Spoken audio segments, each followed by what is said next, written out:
Imagine you are running late for something crucial, like a job interview or a flight. Oh, that is just the most stressful feeling. Right, you're totally stressed, you're gripping the steering wheel, and in a moment of just pure panic, you accidentally cut someone off in traffic. It happens to the best of us. It does. And what goes through your mind? Probably something like, "Whew, I'm so sorry, I'm just under so much pressure right now, my bad." Exactly. You instantly forgive yourself. Yeah, but fast forward 10 minutes, someone else abruptly swerves into your lane and cuts you off. Oh, and your reaction is completely different. Completely. What is your immediate, unfiltered thought? Let me guess. It's like, what an absolute selfish monster. Yep, 100%. So why is it that your brain instantly grants you a free pass based on your circumstances, but, condemns a total stranger to a permanent character flaw? Well, I mean, it is the ultimate paradox of human social life. We demand nuance and endless grace and, deep understanding for our own mistakes. Right. Yet we operate as these ruthless, rapid-fire judgment machines when it comes to everybody else. So today, we are taking a deep dive into an incredibly insightful text excerpt titled Judgment, Context, and the Illusion of Character.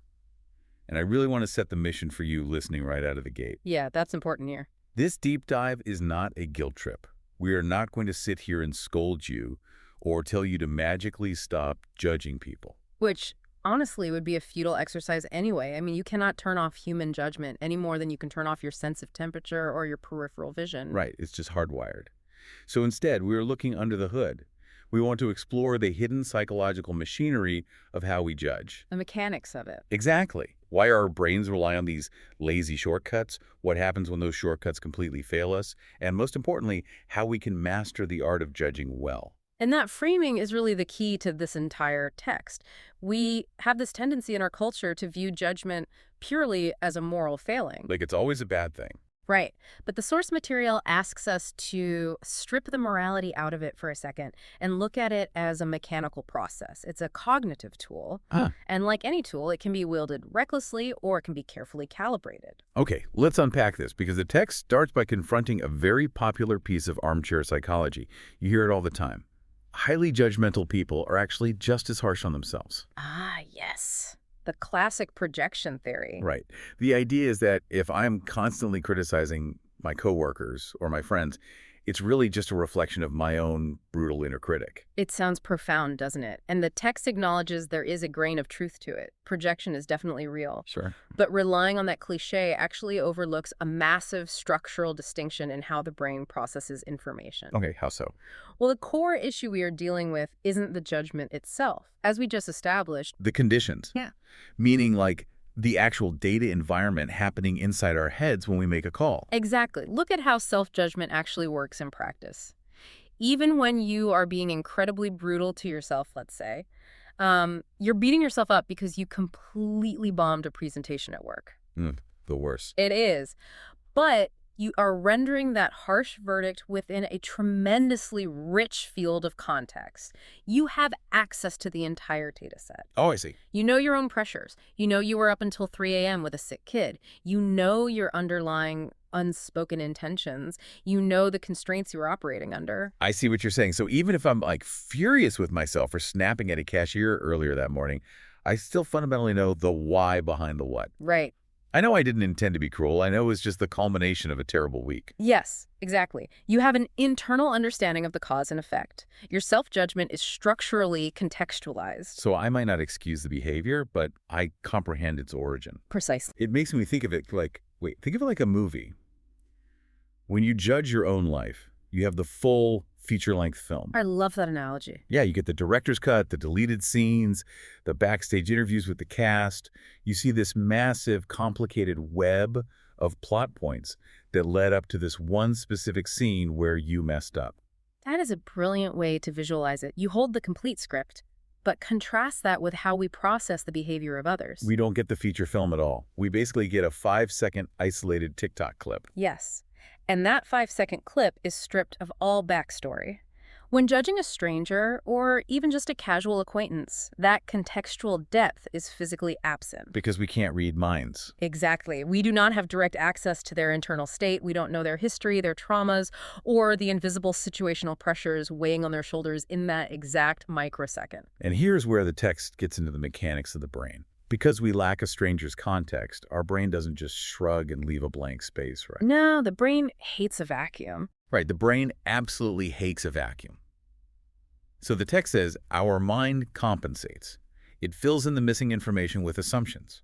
It has to, just to make sense of the world. Yeah, we take that single 5-second situational action and we instinctively convert it into a perceived character trait. What's fascinating here is there is a formal concept for this in social psychology, which the text leans on heavily. It's called the fundamental attribution error. Wait, fundamental attribution error? That sounds like a dense textbook definition. Are you basically just saying we are hypocrites when we judge? Well, I mean, we are hypocrites, but the term explains the mechanism of the hypocrisy. Okay, lay it on me. The fundamental attribution error is the brain's innate tendency to attribute others' actions to their fundamental character while attributing our own actions to situational context. Ah, okay.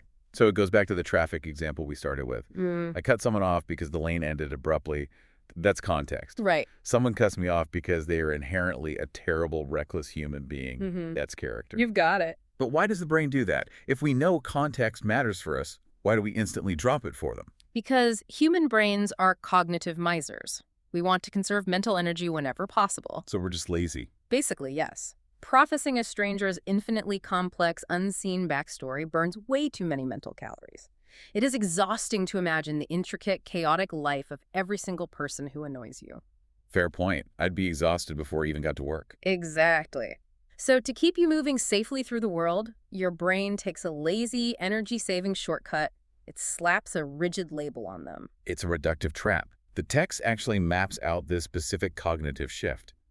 It says we move instantly from a contextual interpretation, which is they acted this way because of XYZ circumstances, straight into a character attribution. They are this kind of person. And that tiny jump from circumstance to identity is where all the psychological distortion happens. You are taking a single, isolated data point and drawing a permanent, thick line right through it. The source material phrases it beautifully. It says a single action becomes evidence of who someone is rather than what they were responding to. Man. Yeah. If you are listening to this right now, think about how often you have felt the sting of this yourself. Oh, we all have. How many times have you felt completely unseen or misunderstood because someone slapped a fixed identity label on you based on one bad afternoon? It's the worst feeling. It really is. Maybe you were incredibly anxious at a networking event, you clammed up, and someone permanently labeled you as standoffish or arrogant. They took your temporary physiological response to an uncomfortable environment and turned it into your entire personality profile. It is infuriating when we are on the receiving end of it. Because it violates our sense of structural fairness. It lacks the very data, the vital context that we implicitly demand others use when evaluating us. When judgment is driven by assumption rather than contextual understanding, it takes incredibly complex, multi-dimensional human beings and squashes them into flat, rigid caricatures. And the fallout from this is pretty severe. The text argues this dynamic leads directly to distance, defensiveness, and unearned moral superiority. Oh, absolutely. Which, if you think about it, makes total sense. If I assume your bad behavior is a permanent flaw in your soul, but my bad behavior is just a temporary reaction to stress, I automatically get to place myself way above you in the moral hierarchy. Yeah, it creates a completely false hierarchy based on wildly incomplete data sets. Now, here's where it gets really interesting. If you're listening, you might be thinking, okay, so human judgment is flawed and leads to all this toxic labeling. Isn't the ultimate goal to just be non-judgmental? That is the popular consensus right now. Right. We see this cultural impulse everywhere. Good vibes only. This is a judgment-free zone. Society is pushing so hard to label the very act of judging as inherently toxic and regressive. And I'm really glad you brought that up because the source material throws a massive wrench into that philosophy. It offers a very strong pushback against the whole don't judge movement. Okay, tell me more. It argues that framing all judgment as a toxic artifact completely misunderstands what judgment is actually for. Attempting to eliminate judgment is not a virtue. It is a recipe for disaster. Hold on, wait, really? Because the idea of a judgment-free world Sounds pretty utopian on paper. Why is it a disaster? Well, think about what happens if you successfully remove the capacity for judgment. You completely lose the ability to evaluate. Okay. Without evaluation, there is no discernment. And if you strip away discernment, how do you navigate ethics? How do you assess responsibility? How do you protect yourself in human relationships? Oh, I see. So if I refuse to judge whether a behavior is harmful, Yeah. how can I ever set a healthy boundary? You can't.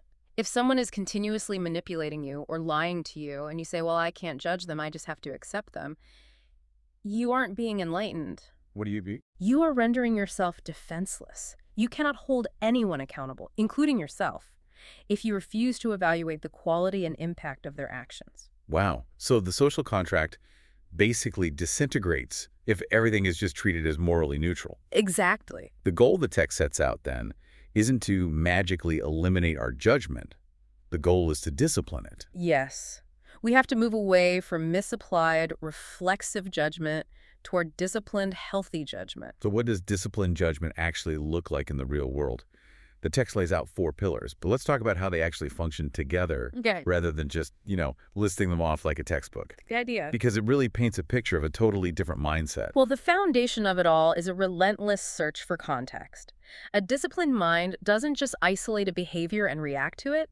It hunts for the circumstances surrounding the behavior. It's actively looking for the why. Right. It asks, what pressures are operating on this person that I cannot see? It's like being a detective rather than an executioner. And that naturally leads to the next piece, which is delaying the verdict. Crucial step. Instead of jumping straight into that fundamental attribution error and permanently labeling the person, you just hit pause. You hold space for the fact that you have missing information. Hitting pause is a great way to describe it. You are deliberately resisting the brain's urge to conserve energy. You are choosing to sit in the discomfort of not knowing exactly who this person is right away. Which is hard. It is. And while you keep that judgment paused, you have to remain open to new data. That's the third pillar. Meaning the judgment isn't a life sentence. It isn't carved in stone. It's written in pencil. I love that. Written in pencil. Right. Like if I think my coworker dropped the ball on a project because they are lazy, then I find out 3 days later they were dealing with a family emergency, a healthy mind updates its software.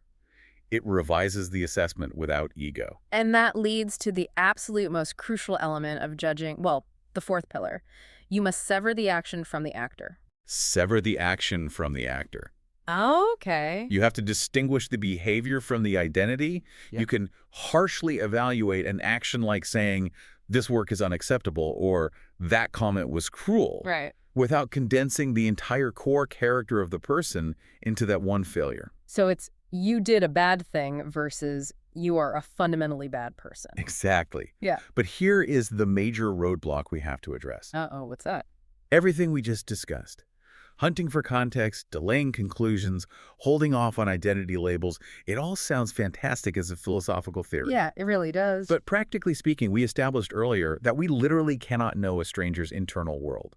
We don't have their feature-length film. Oh, right. So how are we supposed to practice this context-heavy judgment when the context itself is physically invisible to us? So what does this all mean? The text actually provides a fascinating cognitive hack for this exact problem. It does. It doesn't frame it as a moral virtue, but as a practical tool.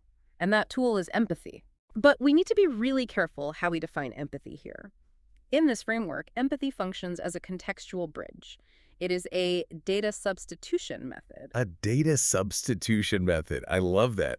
Yeah. Unpack how that actually works in real time. Okay, so since you cannot directly download another person's history, their traumas, or their momentary stress into your own brain, you have a data deficit. A blank space. Right.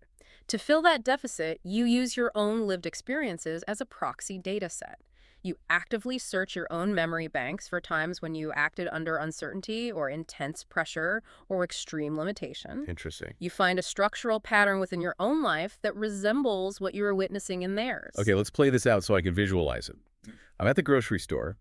I see someone completely lose their temper and snap at a cashier over, like, a minor inconvenience. Classic scenario. My primitive brain instantly wants to save energy, use the fundamental attribution error, and label them a toxic, terrible person. Yep, burn fewer calories, just judge them. Right. But instead, I use empathy as a cognitive proxy. I search my own files. I think, when was a time I lost my mind over something tiny? Oh, right. 3 years ago, when I was waiting on a call from my doctor about biopsy results, I yelled at someone because the Wi-Fi was slow. Yes. Yeah. That is it. You don't know their specific medical history or their specific crisis. You don't know the exact content of their stress, but you know the architecture of being under invisible pressure. I know what it feels like when the weight of the world makes you act completely outside your own values. That is the mechanism at work. You are using your known context to approximate their unknown context.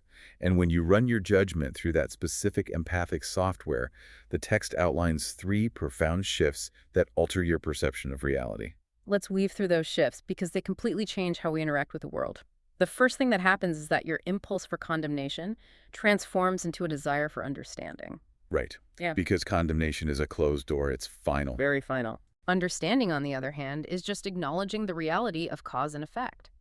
It shifts your internal monologue. You stop saying, they are inherently bad, and you start saying, they are reacting to something I cannot see. And as that happens, the second shift clicks into place.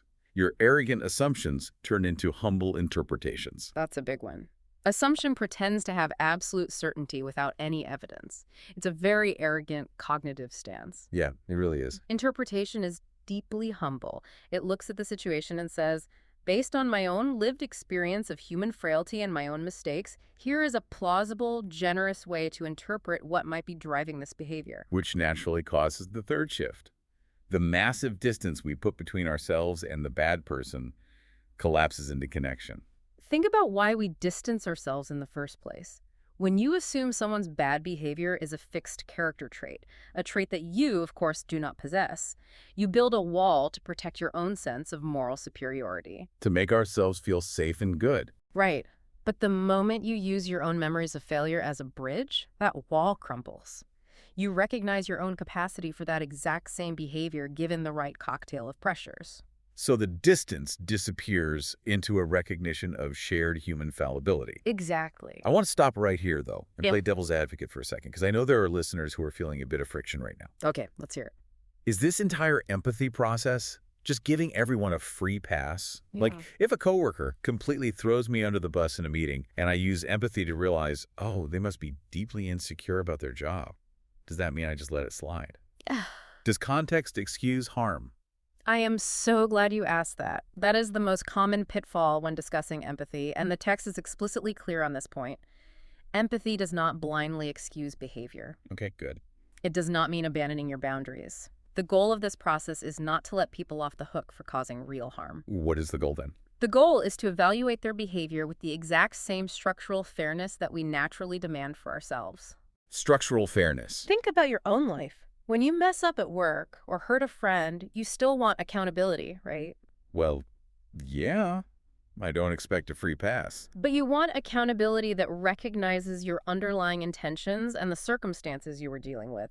You don't want a blind, punitive punishment that permanently labels you a monster. Right. Empathy allows you to offer that nuanced, contextualized accountability to others. So you retain the actual function of judgment, which is to say, yes, throwing me under the bus was unacceptable and we need to address it.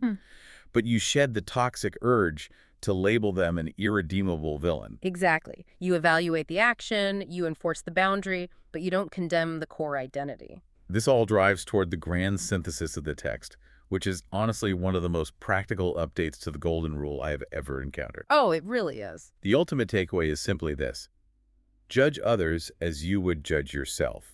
It is a profound, demanding instruction. And like we said, it does not mean lowering your standards for behavior. It does not mean embracing a naive, consequence-free world. Right. It means actively applying the exact same structural lens to the world that you apply to the mirror. A lens that automatically hunts for context, acknowledging the messy complexity of being human, and always leaves room for the possibility of growth and change. Wow. When you make your judgment consistent in this way, Okay. it stops being this weaponized game of putting people into boxes. Yes. It evolves into a sophisticated tool for understanding human behavior within complex systems of cause and effect. You graduate from being a reactive, harsh critic to being an observant, analytical scientist of the human condition. That is the true evolution here. We realize that judgment itself was never the enemy. The distortion created by misapplied judgment, the lazy shortcut of turning a stressful afternoon into a permanent identity, that is what we have to fight against. So for you, listening to this right now, the mission moving forward isn't to tie yourself into knots trying to never judge anyone again. Please don't try to do that. Yeah, your brain is going to judge. Let it. But the mission is to judge well. The goal is to notice when your brain is getting lazy, to catch that fundamental attribution error in real time before it hardens into a label, and to actively choose to build a bridge of internal data instead. And if we pull back and look at the bigger picture, mastering this kind of disciplined contextual judgment doesn't just make you a fairer, kinder person to the people around you. It actually regulates your own nervous system. It creates a much more rational, deeply grounded, and far less emotionally reactive internal world for yourself. It frees you from the exhaustion of constantly defending your own moral high ground. Exactly. Now, to wrap up our deep dive today, I want to leave you with a final, slightly provocative thought to mull over. Something that builds on the mechanics of everything we've just discussed from the text. No, I'm always a fan of a lingering question. So, we established that when context is missing about a stranger's life, our minds instinctively generate assumptions to fill the gap. We literally invent a fictional script to explain why they did what they did. Right. But I want you to think critically about this. Where do those specific assumptions come from? Well, the brain has to pull that material from somewhere. Exactly. If we are the ones generating the script to fill in the blank, does our harshest, most uncharitable judgment of a stranger actually reveal less about their true character and significantly more about our own hidden insecurities, our unresolved traumas, and our default fears? Wow, that brings up a fascinating dynamic of psychological projection. The blanks we fill in might actually just be a mirror reflecting our own internal shadows. Exactly. So the next time you catch yourself making a harsh snap judgment about who someone fundamentally is, take a breath and ask yourself why your brain chose to tell that specific story out of all the possibilities. We'll leave you to ponder that one. Thanks for joining us on this deep dive.